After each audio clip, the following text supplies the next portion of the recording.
All right, hello everybody. Thank you very much for joining us for today's workshop. I'm Brian Fernett and I work in the Office of Career Strategy, and I'm joined with my colleague Hunja Shin. We're going to be talking to you today about two different topics, looking at your personal marketing plan as it pertains to resumes, and then we'll talk about networking and informational interviewing after that. So for now, I'll turn things over to my colleague Hunja, and we'll talk about resumes to begin. Yeah, hi. So very glad to be doing this and to have you all on the Zoom. Just to let you know, we've had tremendous interest in our programming over the past several weeks, not surprisingly, given the shifts in the job market and kind of what's been kind of uncertain futures, I think. So just to let you know, we have as an office put together a series for postdocs that will continue through the summer, as well as for kind of graduate students and postdocs more generally. And so I encourage you to just keep an eye out on the Yale Career Link and through our newsletter of upcoming workshops and events that you might be interested in. Okay, so today I'll be talking about resumes, and this is just the starting point.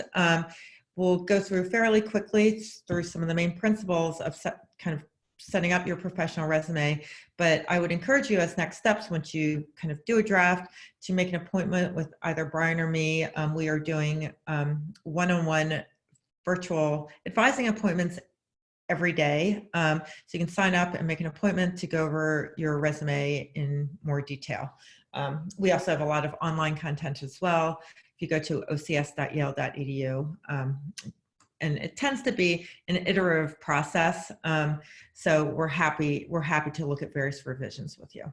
All right, so to get started, we'll start with some true or false questions. The goal of a resume is to get a job. True or false? I'm gonna argue it is false. Well, it's true, but also the immediate goal of the resume is to get an interview. So it's the first point of screening. You want it to be compelling enough, they want to talk to you more. Number two, I have a CV, so I don't need a resume. By virtue of the fact that this workshop exists, that is false. CVs and resumes play very different roles in your job search and are used for different purposes and types of positions. And as you will see as we go through this presentation, the way that you are able to convey information on your resume is quite different. Okay, so what's the difference? I think all of you probably have an academic CV. It's a comprehensive academic work history, and so it is one-dimensional, used for faculty positions. Typically, there's no constraints on length. I certainly have seen those 10, 15-page CVs. You list your publications. They're really kind of very basic style guidelines, and you will use the same academic CV typically for different faculty positions. Okay, a resume, on the other hand, is a strategic and targeted marketing document for a particular type of position. And it really can be selective, it's not comprehensive necessarily, where you are highlighting your most relevant skills and experiences for a certain type of job. It's used for non-academic positions. Length, 3 pages maximum, and that would be for someone who has developed kind of an extensive work history. You might have taken time off between graduate school and your postdoc, or before going to graduate school, and that would really be for someone who has significant work experience.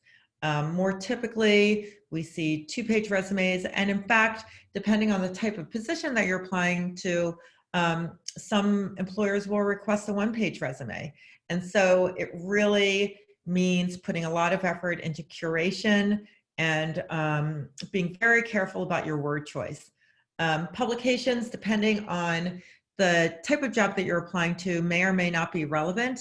You might refer to your publications without listing the sites as a way to convey your accomplishments. Layout is really important. I think the employers HR people will tend to spend less than 5 minutes reviewing your resume, maybe even 1 to 2 as an initial screening. And so you want to make sure that the information is in a place that is easily accessible. And so that means that choosing a conventional format typically is the best thing to do. And again, the last point is that you really want to have your resume targeted to the position. So if you're applying for 2 jobs that are fairly different, maybe science communications position versus a bench position in a biotech firm, those 2 resumes will be highlighting very different skills, and you will have 2 different versions ideally. All right, so just to give you an idea, most of you, I'm sure, have seen the US style resume, but as you can see here, the resume gives you a lot of leeway with bullet points underneath each experience to highlight your functions, the things that you actually did and accomplished under each experience, whereas on a CV, you would just list the experience itself. All right, so some fun facts. 76% of recruiters spend less than 5 minutes deciding whether or not you will proceed to the next step. So that really points to doing a resume that's clear and easy to read. 87%, though, is important for the resume to be tailored to the position. And then here are some common mistakes. Grammatical and spelling errors, 99%, obviously. Resume too long, 47%. And the last one, the objective statement, not listed at the top of the resume. Only 11% of recruiters thought that that was a mistake. That's a question that I get very frequently. Should you have some type of a statement at the top of your resume that's several lines long? And, so this is something to keep in mind, whether or not it's an efficient use of space. All right, and then the last point, 89% of recruiters found mistakes sometimes or always. So if you can have a clean resume, you will be in the top 11% is the way that I interpret that. So just make sure, you really go through it with a fine-tooth comb to get all of those grammatical and spelling errors especially.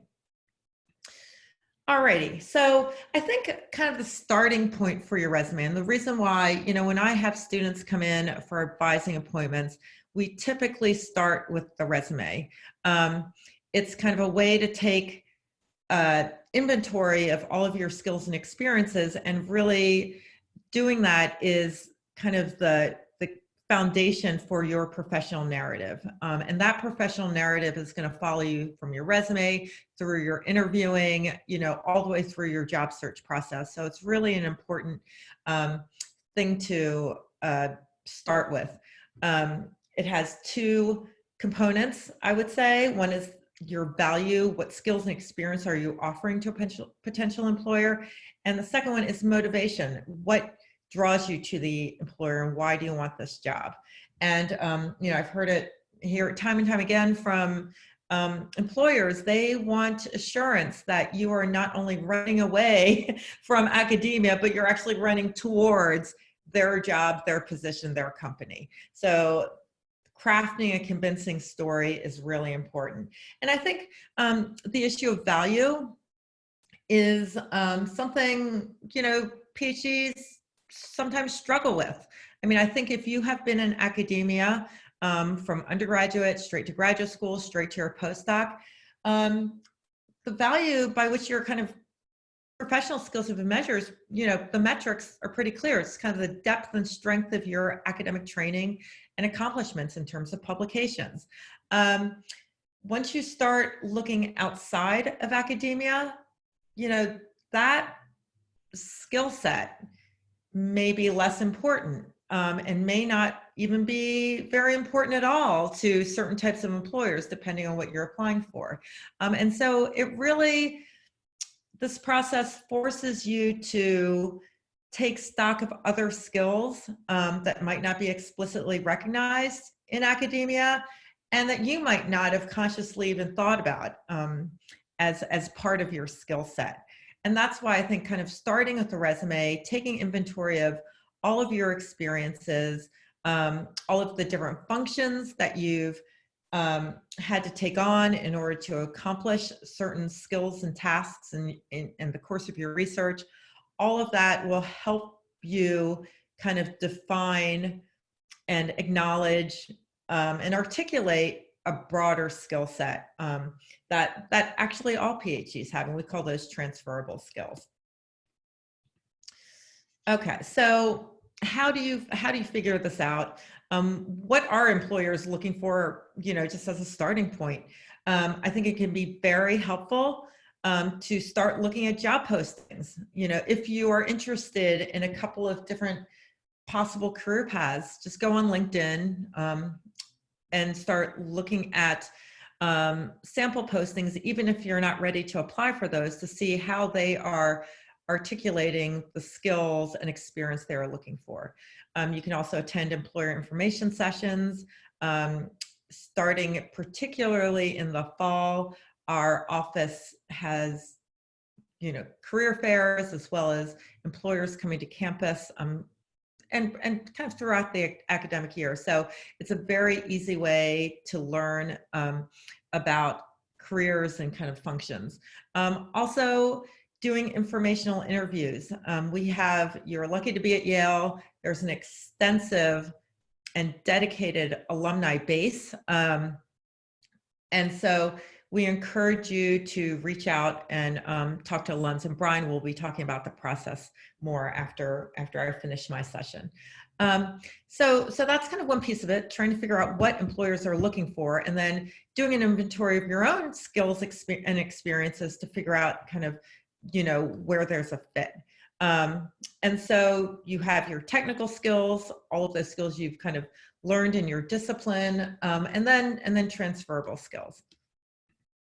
All right, so what skills are kind of demanded by employers? This is kind of a poll of employers kind of rated what candidate skills and qualities they're looking for. And you can see ability to verbally communicate, to work in a team structure, make decisions and solve problems, plan and organize your work, obtain and process information, analyze quantitative data, and then way down here at about number 9 or 10 is technical knowledge related to the job.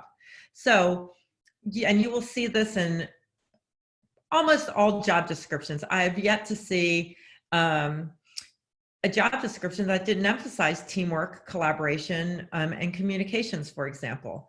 And so you will, as part of doing your resume and your professional narrative, think about ways that you can highlight those skills as you describe your experiences. All right, and another example, we had an event for PhD students in the fall called Undercover Bosses, where we had employers who were specifically interested in hiring PhD students to list the skills that they were looking for. And, some of them were more technical jobs, some of them weren't. And you can see here, this is a list of skills which have nothing to do with your specific kind of research expertise, but are kind of a transferable skill set. Passion, working with diverse stakeholders. I think most of you do that. Communications, teaching acumen, cultural awareness, project management, translating data into stories. So kind of thinking about employer need and then reflecting upon your own set of work experiences and describing them in an appropriate way, I think is kind of one of the primary challenges of a resume. Alrighty, so what type of transferable skills do you offer? Certainly critical thinking, oral and written communication. You may have written grants, taught classes, and certainly participate in frequent meetings and group discussions. Teamwork and leadership. You mentor undergraduates and graduate students, oversee meetings. You may have established new collaborations on projects with faculty and peers. Project management, any research project is kind of a significant exercise in project management. You are working on multi-year research projects where you've had to identify goals, develop timelines, meet deadlines, coordinate resources, prioritize tasks, and actually execute them. And then information management, obviously, is certainly a skill that PhDs and postdocs have. Alrighty, so as you kind of go through this process of how are you going to express your experience on your resume, I really suggest you start with listing all potentially relevant experience. And that would include your research experience, possibly lab work, teaching, extracurricular activities. You may have taken on leadership roles in kind of student or postdoc organizations, volunteer experiences, internships. You know, I think one of a typical tendency is for students and postdocs to make a distinction between paid and unpaid experiences. And I think on an effective resume, you really want to be looking at relevance and how either of those experiences will be a way to sell your skill set. So that's not an important distinction to employers. It's more important to really use them as a way of demonstrating certain skills. So then write down all tasks, responsibilities, results, or accomplishments, and be very granular about that. I think a typical thing that I see in reviewing resumes is that postdocs and graduate students tend to undersell their experiences. From the outside, I don't know what you do in the lab every day or in the course of your research. I mean, typically here at Yale, you're surrounded by people who are doing the same thing. And so you never really are forced to articulate or describe what you're doing day to day, but to the outside person, they're not going to know. And so really start by writing down all of your tasks and responsibilities in a granular way. Then you can kind of look at your experience set and figure out which ones best market the key skills that are demanded by an employer. And then you will kind of describe each one of those experiences in a very results and function-oriented way. And then we will organize this on your resume as about to describe. Alrighty, so some examples of how you might think about your experiences. So let's start with teaching experience. Okay, so on a CV, you might just list the fact that you're a head teaching fellow and maybe the course title. So what is the problem here? This is emphasizing not your skill set. Even here at Yale, I think the responsibilities of any teaching fellow varies widely across departments. I was a PhD student here in economics.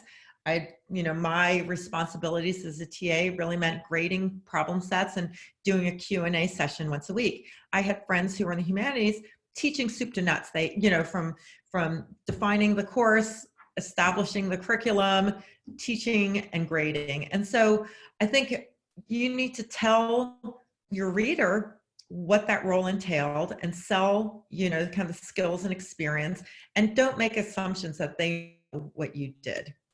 All right, so then identify what the tasks are. What did you do? Prepare syllabus, order books, created and graded course materials, delivered lectures, maybe developed multimedia resources, met with students one-on-one, supervise senior theses projects, and organize field trips. So you might have done all of those or some subset of those in a teaching role. And then what transferable skills can you highlight? Organization and planning, project management, communications, translating complex concepts to new learners, and mentoring and leadership. Okay, so then we'll rewrite the teaching experience for your resume in a way that really emphasizes actions and accomplishments. So collaborated with faculty to design curriculum, created and graded course materials, led weekly discussion groups of 25 students, and supervised independent research projects. Translated complex ideas using multiple multimedia sources. Received excellent evaluation scores that surpass course benchmarks for quality. So as you can see here, by reading this, you get a very strong impression of the project management aspect of your teaching, that really you were able to handle what was actually a very complex set of tasks here. And, kind of one key principle throughout your resume is to really drive every bullet point with strong action verbs: collaborated, translated, well, received. And one thing that you can do is that our website, ocs.yale.edu, actually has a list of hundreds of strong action verbs organized by transferable skill. You can just search Yale resume action verbs, and I find that it can be very inspirational to help you think about your own experiences. Okay, so we'll look at research experience.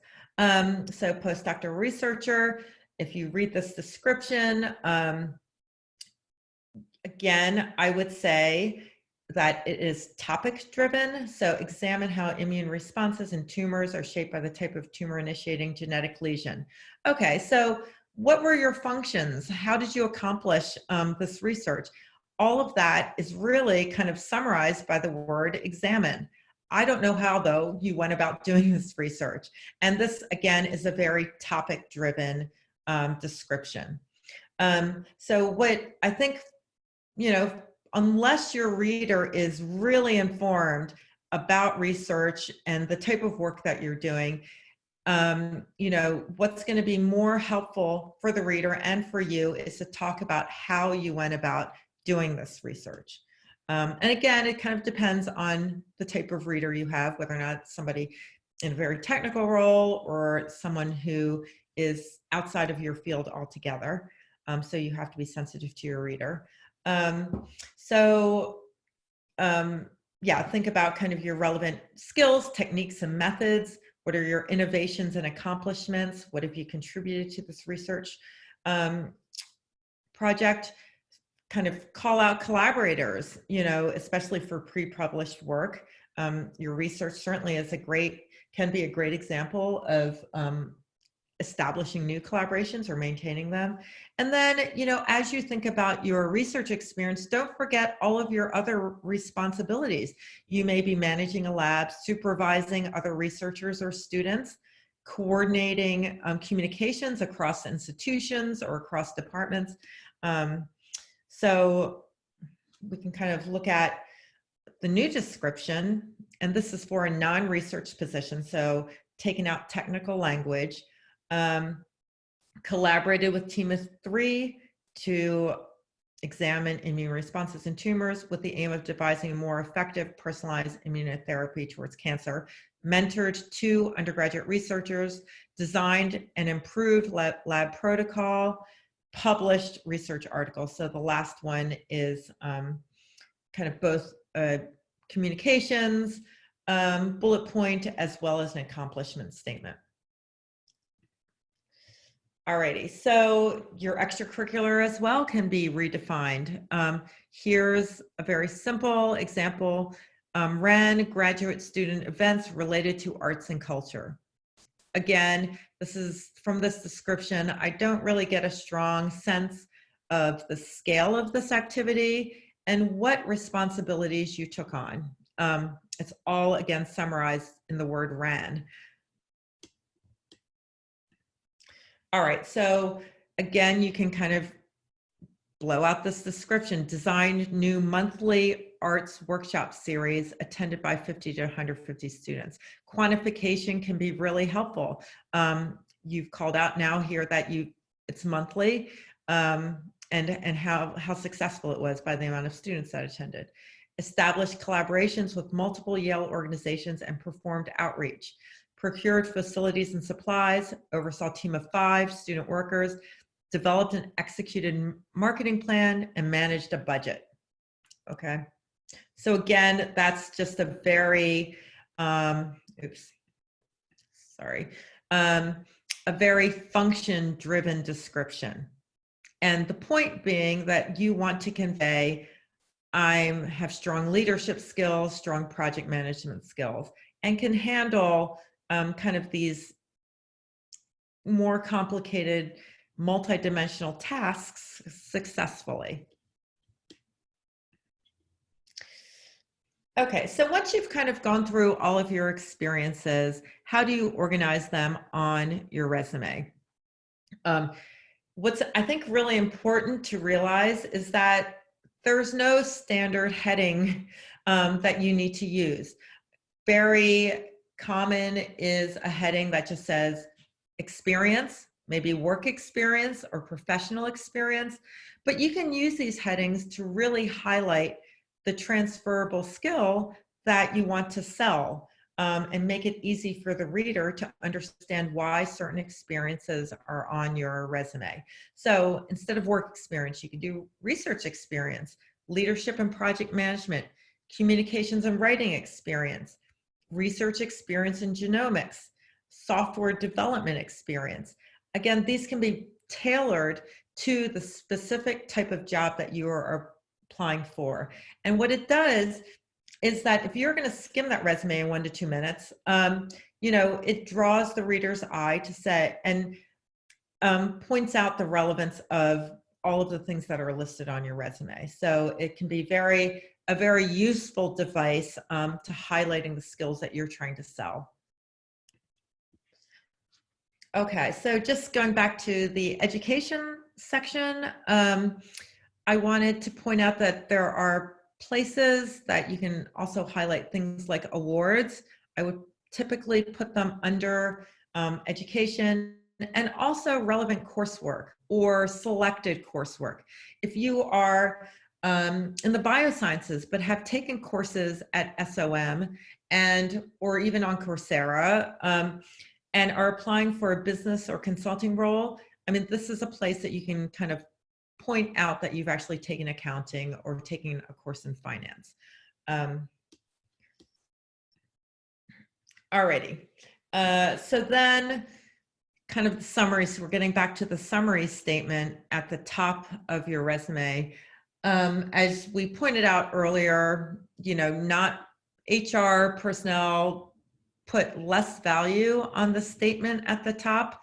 But if you're going to have it, and I think it really is a matter of preference, both on the side of HR and the student, it needs to be very well written and specific. So call out, again, the key skills and experience that you want them to know, and make sure that it's supported by specific evidence in the resume.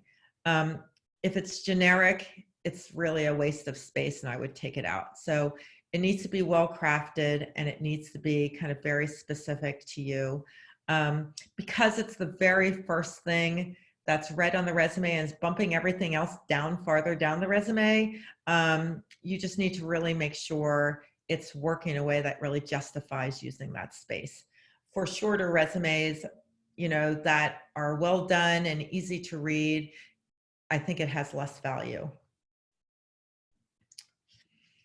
Alrighty, another thing that can be really helpful, especially if you're applying for more technical roles, is to have a detailed skills section.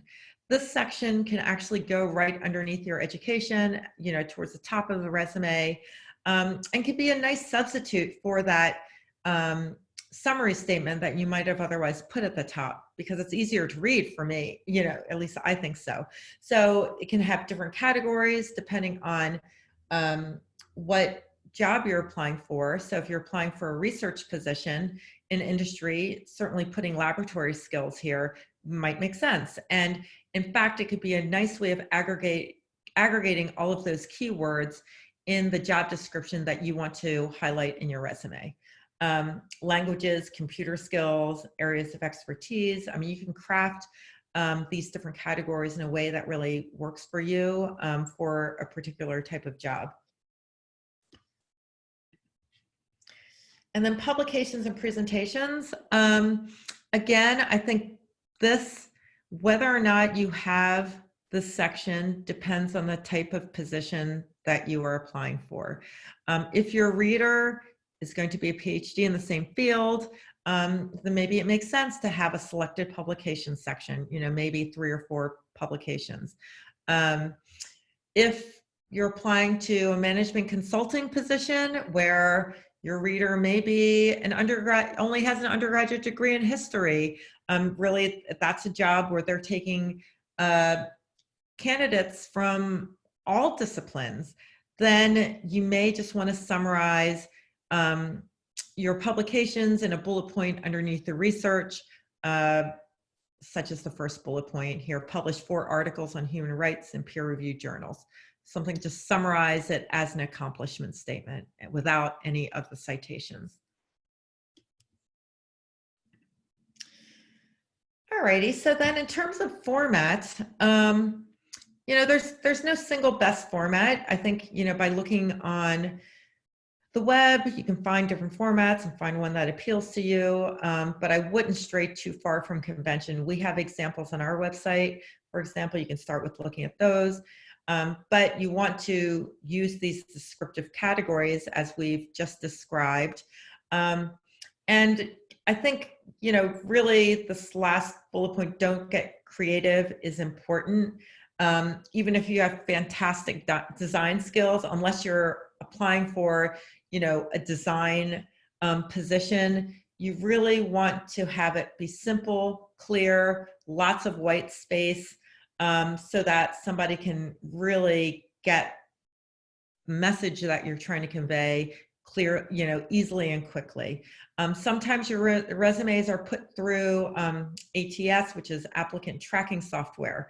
So you don't want a fancy format to be tripping up that software either. So again, 1 to 3 pages max, 1 to 2 pages is probably best for most postdocs. And your most relevant qualities should stand out. Do a 30-second test. I encourage you to find partners to work with your resume on together, and you can test out your resume with different friends and family to see whether or not it's really conveying the story that you want to convey. And as I said, Brian and I are always here as well to help review your resume. Common mistakes: adding all of your experience and not curating just for the most relevant experiences. The problem with putting too much detail on your resume is just like anything else. Sometimes the message can get lost. So you want to be careful and succinct. Forgetting to use keywords from the job description, again, so important. Applicant tracking software will be looking for keywords. Don't use pronouns, jargons, or acronyms. I would take those out as much as possible. We want to use strong action verbs, like I said, and refer to our list. On the US style resume, we do not include any personal information like a picture, birth date, citizenship, or gender. The only personal information will be your email address, your phone number, and possibly your address. Make sure you're using a professional email address. Customize your resume to highlight your strengths. And then the next one's important, but people do forget it. Don't submit a Word file that somebody else can edit. You don't want anybody even mistakenly fiddling with your resume. Send a PDF. Make sure to check your tenses. That's a very common mistake as well. And proofread very carefully for sentence structure as well as spelling and grammar.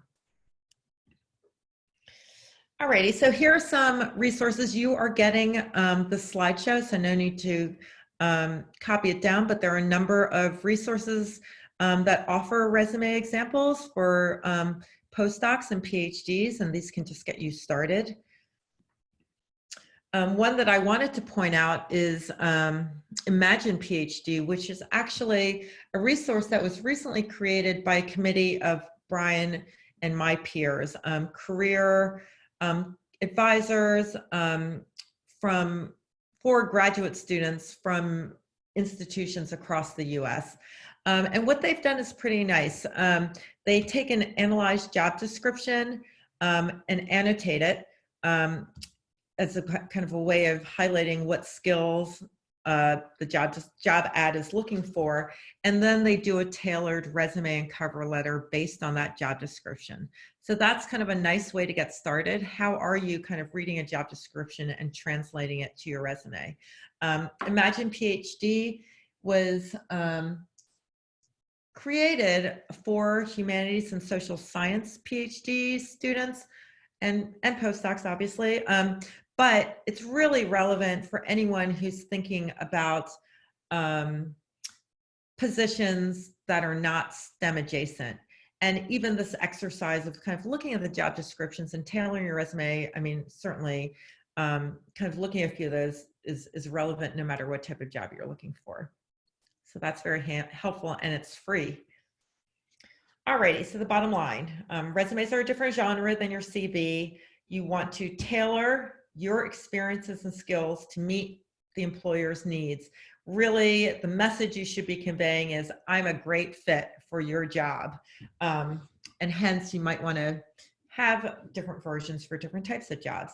You're going to use your experience and research to sell transferable skills as well as your technical knowledge. And then you want to follow these guidelines that we've laid out in this presentation for action verbs, headings, being concise, to really make your skills easily digestible for kind of the busy HR readers.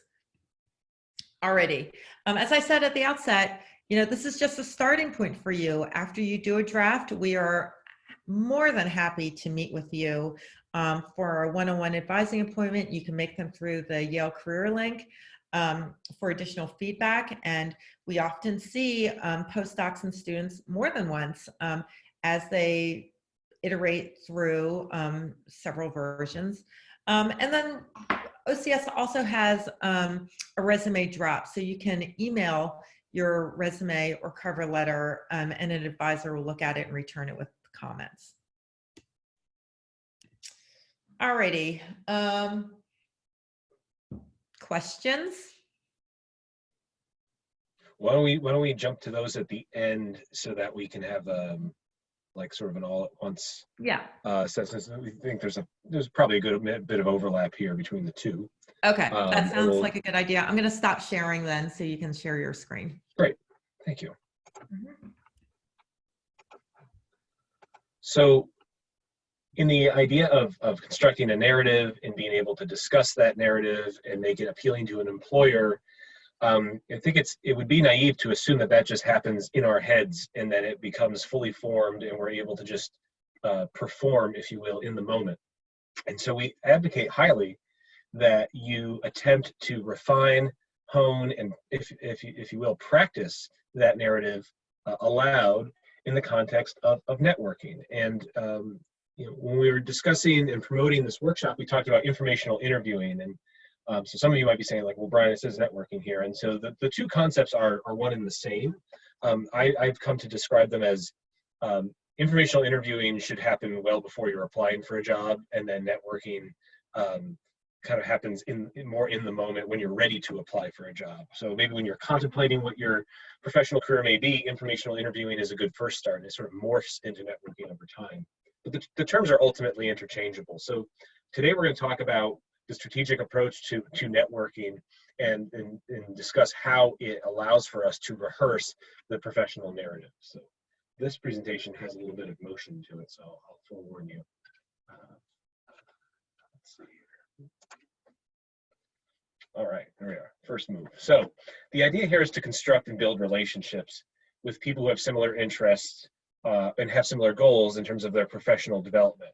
But we have to dispel the myths. As much as we did with the resumes at the beginning of that part of the presentation, we want to think about what are the presuppositions of what networking is, and how can we dispel those so we can understand what we need to be doing and how to be doing it effectively. So the exercise is often largely seen as something that extroverts love and introverts dread.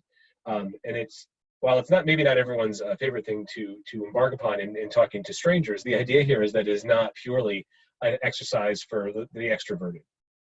It can be structured, it can be tailored, and it can be done in a way where it is it is appropriately transactional.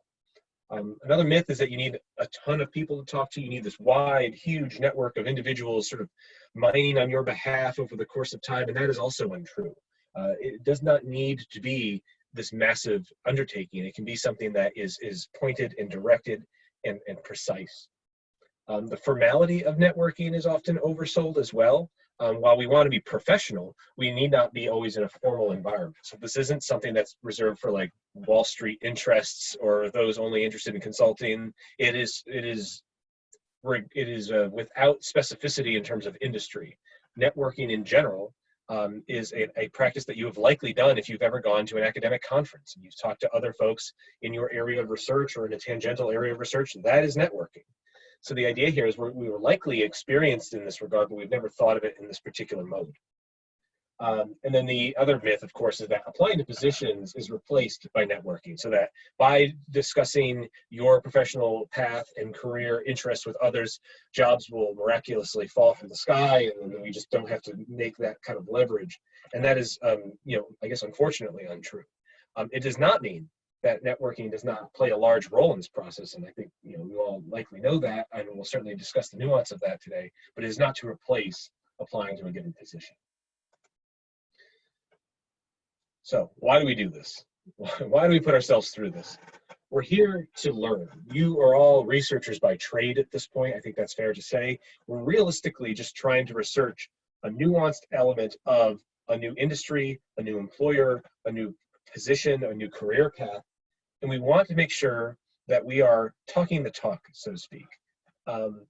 There is a certain level of jargon and vernacular that goes into all different nuanced elements of what we do all day long. And I think if you are going to make any kind of move from your role as a postdoc and go into a non-academic industry, you want to make sure that you're leveraging the right vernacular and taking that with you, or making the adjustments that one needs to make to fit in with that entity, right? So we're there to learn. We're having these conversations as a means to learn and explore and understand the transferability of our experiences as a PhD, as a postdoc, as an academic, and how it relates to this new realm. We also need, and this is a conversation that I've actually had over the past couple of days with a few postdocs, is identifying various roles within the organization. It is often difficult for someone who is beginning to explore this potential avenue of a career trajectory to just rattle off the names of jobs or to know the hierarchical aspects of a given organization or a given industry. These are also things that need to be learned. Anja mentioned earlier about looking at job descriptions, existing job descriptions, as a means to understand how your resume can be tailored. And I think it's also an important way to best understand, without having to engage with anyone, how particular organizations or industries can be structured. However, we can take that a step further in asking the right questions in these moments of engagement with people who are on the ground and have that background and experience. It also allows for us, and this goes into the next slide, of being on someone else's radar when an opportunity crosses his or her desk. This is something that is particularly helpful in times of economic instability, because they being employers are usually not trying to attract massive applicant pools for limited positions. And so what we see here is what we call the active versus passive job search. People often misconstrue an active job search as firing off applications they find via the internet on major job boards, where if you see here on the left, we look at one hire per every 219 applications reviewed. When we then take it from the massive nature of the job board that's sort of universal and look more pointedly at a given company's website, a given organization's website and their hiring page, we look at one hire per 33 applications reviewed. However, once we get even further down to the personal referral, we're looking at one hire for every 10 referrals. So the referrals become very important, they become very powerful. And it's that level of engagement that is actually the passive job search. Now, why the term passive? The term passive is because you're not going to begin these conversations by saying, hello, do you have any jobs for me today? Right? You're not trying to ask for favors, and you're not trying to set up unrealistic expectations. We are still engaging with these individuals primarily to learn and obtain information. It may so happen that that individual who we've engaged with becomes aware of an opportunity, and through your initial conversation, could have been a week ago, could have been months ago, but that initial conversation helped them understand that you're qualified, that you have a personality that may fit the needs, wants, and interests of the organization. And I can attest from any hiring committees I've been on, hiring people is something of a bear, especially if that person who left, their work has to be taken up by others, and it slows the sort of chain of command down. They want to bring in a hire as soon as they can, but they must be thorough, they must be methodical, they must be cautious. But through these informational interviews and through networking, you have already presented yourself in some way, shape, or form, certainly more than just a faceless, nameless resume or application submitted through a website. So we begin to see the strategic means by which these types of engagements can be powerful and can help move the process along and thereby make a more active job search. Ooh, that's a big one, sorry about that. The informational interview, as I mentioned, the informational interview is the beginnings of the networking process. It is a powerful networking tool that allows for us to engage and explore and research the career paths that we may have interest in. Many people who are beginning this process, especially if you went from undergraduate to your graduate degree, right into your postdoc, and you may not have had a lot of experience on the job market previously, this can be a very daunting prospect. And for a lot of individuals, they may feel like they're alone, they're isolated, they're off in the woods, in the wilderness, not knowing where to go. And you may feel that you're the first person to have ever embarked upon this process. And the good news is you're not the first person that's gone through this. And so through these informational interviews, you can see where others have gone before you, how others have reacted, what types of trends or industries or positions have folks with your similar type of academic background gravitated towards. Now, you don't need to necessarily like all those options. You're not limited to those things. However, it can be reassuring to identify where people have gone, and then you can begin to research those avenues to explore, is this right for me? This also helps you build relationships for the future. You don't need to be looking for a job today. And we highly recommend that you need not be looking for a job today to begin your informational interviewing process. This is an explorative process that is best suited well in advance. Now, time is not always gracious to us, and so it's not always possible, but if it were possible, we highly recommend that, because it's better for you to have dabbled with this, begun to take on that new vernacular in a more relaxed way than, oh my God, I have an interview next week and I haven't talked to anyone about this, right? We'd rather avoid that. I think we all acknowledge that. So it's about sort of integrating this into your life in a way where you're able to balance it along with everything else that you're balancing. But again, this isn't necessarily a daunting or arduous process. It's just a process that needs to kind of be built in. It's eating our vegetables. We have to kind of be mindful of it, but it doesn't need to take over every aspect of the process itself. So again, thinking of it in a more relaxed context, it's grabbing coffee, setting up a time to talk, scheduling time for a few questions. These are finite experiences, 20, 30 minutes. They don't need to be in person. I talked to someone the other day who thought, they needed to get down to New York. They needed to be in New York, and they needed to talk to everyone face to face in New York. And that because of the situation that is currently going on, that seems nearly impossible. In other times, prior to all of this, that wouldn't have been a requirement. That wouldn't have been a necessary element. It's nice if you can, but it was certainly not expected then, and it definitely isn't expected now. So you can definitely do phone, Zoom, whatever works for you. But we want you to also make sure that you come prepared. So again, a little bit of reconnaissance on your side of investigating the organization, maybe looking into the person that you're going to be speaking with, maybe looking at their LinkedIn profile to see their career trajectory over the course of time. This level of preparation is, again, not too arduous, but it's important to show that you're taking it seriously, that you are enthusiastic about what they're doing, that you care enough to not only go get the coffee or schedule the Zoom call, but also to know a little bit about them, so that the actual 20 and 30 minutes can be made up of pointed questions that help you learn and uncover more about that given career path. All right, so what we try to look for is looking at and trying to understand our own interests. We need to know who we are and what we want to do. And maybe not everyone's there yet, but again, the informational interviewing process allows for us to dabble. It allows for us to try things. It allows for us to maybe have a 20-minute conversation to determine, wow, this really isn't for me, I'm not interested. Or it allows for us to uncover new things that we didn't even know existed previously, which is completely fine. So we want to try to begin by looking at actionable items that we can take through this process. If this is the first time you're even considering this, what do you want to get out of this, and what do you want to, or how do you begin the process as well? So we want to think about the industry or function that you're exploring.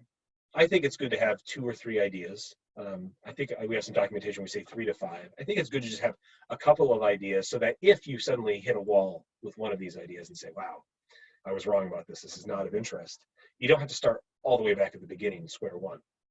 You have a couple of ideas, and new ideas will likely come throughout this process as well.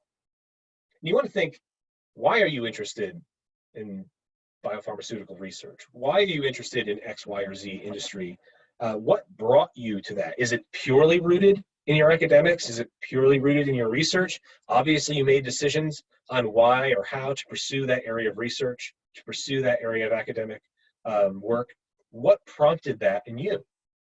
So if we're thinking about this example provides a role in government, we're looking at shaping interest in public service policies after volunteering, shelter, and then combining that with their research background in sub-Saharan African politics. So we're looking at these different ways by which interests and ideas can come to us. It can come to us through our academic work, our professional self, but it can also come through our extracurriculars, our personal interests, our hobbies.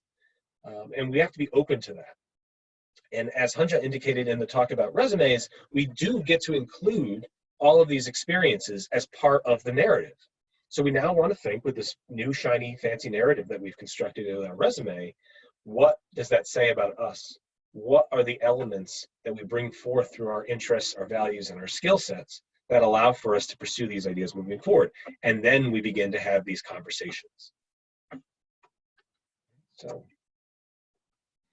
So this is something of an exercise that we often do, but I thought it was still important to bring it up, and this is something that you can do on your own time, certainly, and identifying the beginnings of an informational interview process or a networking process. The reality is, we have a network, an existing network in our lives in a number of different, and it can arise in a number of different permutations, but we look at our family and friends, we look at our past jobs, our internships, our prior roles as teachers, as researchers, as academics. We can look at the professional and national organizations that we belong to. And we can begin to look at those entities and say, who is doing what and that has a similar background to me or has similar interests to me? What are they doing? Where are they? And it doesn't always need to be a quick A to B, also, although that's certainly nice. If your uncle has some shared interest and passion, it's easy to contact your uncle. But if your uncle's friend also shares that interest and passion, it's likely not that much more difficult to talk to your uncle's friend by having your uncle be the go-between, as a quick example. So we want to look at that initial circumference to think who is in our respective existing network, and we're going to build a more pointed network from there. So we can build upon that with something like Yale Career Link, which many of you used to register for this event today. In Yale Career Link, on the left side of your screen when you log in, there's something called there's an employers tab, and if you clicked on that, you'll see the employer directory. The employer directory includes contacts for over 10,000 organizations, all of which have posted positions with Yale University at some point in the recent past. And those contacts are likely human resources or hiring contacts. So a way to engage with that particular type of population may be to reach out to them, express your interest in an organization. I'm really interested in Company X for the work that you're doing on this initiative that I read about on this article. I'm wondering if you can tell me a little bit about how you have leveraged incoming hires with PhD level backgrounds and postdoctoral experience in the last 2 years. That can yield a lot of new information, right? It can give you the names of particular positions or titles that you now know that they look for incoming folks with a PhD level background or higher. Maybe they haven't thought about that before. Maybe they haven't hired anyone with that kind of background before. That might be an interesting signal, maybe not to pursue that organization, or maybe it's something they just hadn't considered yet. But you can begin to understand where you belong in this, up to that point, nebulous process. So that's just one way to build. You can also look at LinkedIn. And you can see at the end, it says alma mater, and I'll talk about both of these at the same time. You can leverage LinkedIn in a number of fantastic ways. One way to leverage LinkedIn is you can look for people who have a shared background and work at an employer of interest. So you can look for folks that have gone to Yale and work at company X, Y, and Z. You also have your alma mater or alma maters. So you can think about the places where you obtained, think about the institutions, excuse me, where you obtained your PhD, your undergraduate degree, a master's degree, whatever the case may be. Those institutions and those alumni networks are still viable options for you. And you can leverage LinkedIn in the same exact way. You can try to make connections with those individuals. And the connections are simply so that they can tell their story. Again, you're not the first person that is trying to make this perceived leap, if you will. And so you can learn from all those individuals, be it from Yale or be it from another institution where you once attended. Now, specific to Yale, the last one we have here on the slide is our cross-campus platform. So up until, I think the month of June, up until the month of May, we had the Yale Career Network, which was our networking database of Yale alumni. This includes postdocs as well as PhDs and bachelor students and all of Yale's professional programs, where you can look up those individuals based on their degree, their background, their department, but also their industry, the names of the employers they currently or previously worked for, and their job functional areas. Cross Campus is our new platform that is designed in much the same way so that you can engage with Yale alumni across a number of different areas, and that you can identify them rooted in their professional backgrounds as well. So Cross Campus is sort of the new resource, and we would invite you to check that out as well. But easily some nice ways to build off of that initial network that is the one that we already have in our proverbial backyard that we may not have realized, and how to expand upon it quickly. All right, so sounds great, Brian, you're buying it, but how do I reach out to these people? What am I supposed to ask? And so we have an example here, trying to identify one's interests and then getting to the purpose. So again, we want to try to showcase why we're here. I'm not simply just here to ask you for a favor, Mr. Branford. I'm going to explain. So my name is Jane Smith. I'm a postdoctoral researcher in the epidemiology department at Yale University. And over the past year, I've been working on these particular topics. In conjunction with this this project, my interest in working with the public sector, was strengthened while tutoring homeless children at a shelter in New Haven. I very much enjoyed my time working in these capacities and I'm hoping to continue finding ways to make similar contributions. I'm curious about any advice you may have on making the transition from an academic lab-based environment to roles rooted in public policy and international development. If possible, I would like to schedule a short phone conversation with you to see what guidance you could offer me on this and perhaps suggest some organizations or agencies that might be a good fit for me to research further. We're not asking this individual to make moves on our behalf. We are asking them to tell their story and to offer advice that is fairly surface level and still allows for me, or Emma in this case, to do the heavy lifting. And that's why they're going to likely say yes. If I ask them for a favor that is insurmountable and I'm a complete stranger, it is very likely that they will decline. But this is something that almost anyone can provide. And that is why this is often a successful process. But it's the nuance of how to engage that often helps and understandably freezes people up. They are worried that they're going to make the wrong move, that they're going to seem arrogant, or they may seem presumptuous about what the results, the visceral, tangible results of this process may be. And realistically, this is not asking for a whole lot. This is asking for basically someone to talk about themselves for 20 minutes on the phone. And people usually love to talk about themselves. And they can talk about themselves, and that's the most important part. This is not taking them out of their comfort zone. And realistically, if this is you asking for this favor, so to speak, you don't have to do a lot either. You get to listen.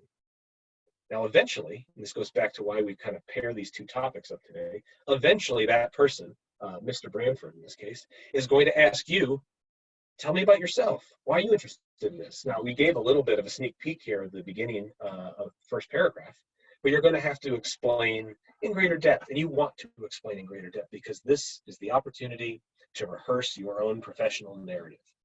This is a way to cross-check to ensure that that resume tells the right story, that tells the best story, and tells the strongest story to advocate for yourself. And the first time we do this, it may be a little clunky, but the 10th time we do this, it's going to look really good. It's going to sing like a song. And so the idea here is to put ourselves in this environment to become comfortable with what is understandably, for many, at least initially, a bit uncomfortable. But this is the safest way to prepare for that process that is ultimately the job interview, the job application. All of that is assuring that our narrative is strong. And this is the way to prepare. Okay, so speaking of preparation, you want to make sure you're actually getting something out of this, right? Because this can be the whole job search process, I think understandably, can be a stressful one. We want to make it as minimally stressful as possible, but I think we all can acknowledge that there's certain anxieties that go into this. So we want to make sure that you are able to feel good about your efforts. So one simple recommendation that we offer is keep track of the people you talk to, because again, this can be a long game process. You could have just gotten here to Yale, working on your doing your postdoctoral work, and you may think, well, I have a little bit of time. Let me start this informational interviewing thing. I'm not looking for a job for a while. I don't even know what I want to do yet. And then 3 years from now, you're trying to rack your brain remembering who you spoke to way back in the day at that company, and where are they now? They're not there anymore. So you use an Excel document and just keep track of who you spoke to, what was their role or title or position at that time, what were the takeaways from that conversation? Did they give you the names of any other people that you should reach out to? You should always ask for those extra names, by the way, but we can talk more about that in a minute. But you want to be able to follow up if and where necessary. It's not always necessary to follow up, but if it were, you want to make it easy for yourself, and this is one way to do that. And on a bad day, you can always open up this document and realize how much effort has actually gone into the process. You've actually made some progress because, wow, you have 20 contacts that you've developed over the last 6 months. That's great. Fantastic job. And sometimes we need that reminder. We also want to make sure to get to 20, if we're going to use that number, we want to cast a wide enough net. So sometimes people will talk with me in advising appointments about how, we'll go with epidemiology again. They have an epidemiology PhD from Yale. They've talked to other Yale epidemiologists, people with PhDs in epidemiology from Yale University, strictly and solely, and they quickly exhausted that network. And Brian, I don't have any more ideas. Well, we can think a little bit more, we can soften the borders of that search a little bit. And maybe we can look at folks in biological sciences with a PhD level background. Or maybe we can include Yale alumni who obtained a bachelor's degree from Yale at some point in time, but then went on to other institutions and got a PhD in epidemiology at those other institutions. Or we can, and so on and so forth. So softening the net early on is, softening your parameters to cast a wider net early on is really important. Because if you come back with this really small N, it just doesn't feel good. I'd rather people come back with a lot of options and then get to be more selective. So we recommend casting that wider net. And then again, you want to do a little bit of reconnaissance and investigation of who these people are in advance. For better or worse, the internet is a good place to find these people out, or just looking at their bio on their website, their organization's website. A lot can be gleaned from that. And showing that you've done that research means a lot. It is a professional, it is a point of professional etiquette. And it'll go a long way. It'll resonate with those people mightily to show that you took this seriously enough to just do that little bit of investigation. Similarly, you can make that same type of investigation about the organization, its mission, its goals. How has it been perceived in the news as of late? Has there been some major article or major initiative that they've put forth that has gotten them a lot of attention? It might be good to look that up. It might be good, it should be good to have that base knowledge ready to go so that you can also understand that you're taking this seriously in terms of a job search or in terms of your investigation of a given field or industry. And we also have the blunders, right? So we want to try to avoid those. If you're trying to meet with everybody, if you're trying to be somebody you're not, if you're trying to just accrue numbers here, I want to meet 50 people by the end of the month, I'm going to go for it. Like, our motives are slightly off. In the vein of questionable motives, if we're just doing this to ask for a job, we're all doing this to get a job, but we're not having these conversations to ask those individuals for a job. And I think we all know that, but then we also struggle, well, what am I asking for then? And again, it comes down to information and reconnaissance. A lack of organization is really painful, again, because you're putting all this time in and you're unable to really capitalize on it if you can't look back and know how you've gotten to where you are today. There's also a means for follow-up. And people ask me about this a lot. You know, am I supposed to keep in touch with them every 2 weeks or something? Like, no, this is a really passive process, in that if something stemmed off of that conversation, they gave you the name of a friend they should reach out to, and then that friend, based on your based on your outreach, said that they'd love to meet with you as well, it is worth following back up with that original person to say, thank you so much for putting me in touch with Hunja. Hunja agreed to meet with me next week. I'm really looking forward to the conversation. Thanks again. It is the little touches that make a big difference here. And again, those habits will prove beneficial in the job search itself. So no better place to develop them than here and now. All right, so again, this format does not always bode well for the activities section of the event, but the idea here is you need to begin to practice your pitch and story. We call it the elevator pitch, the professional narrative.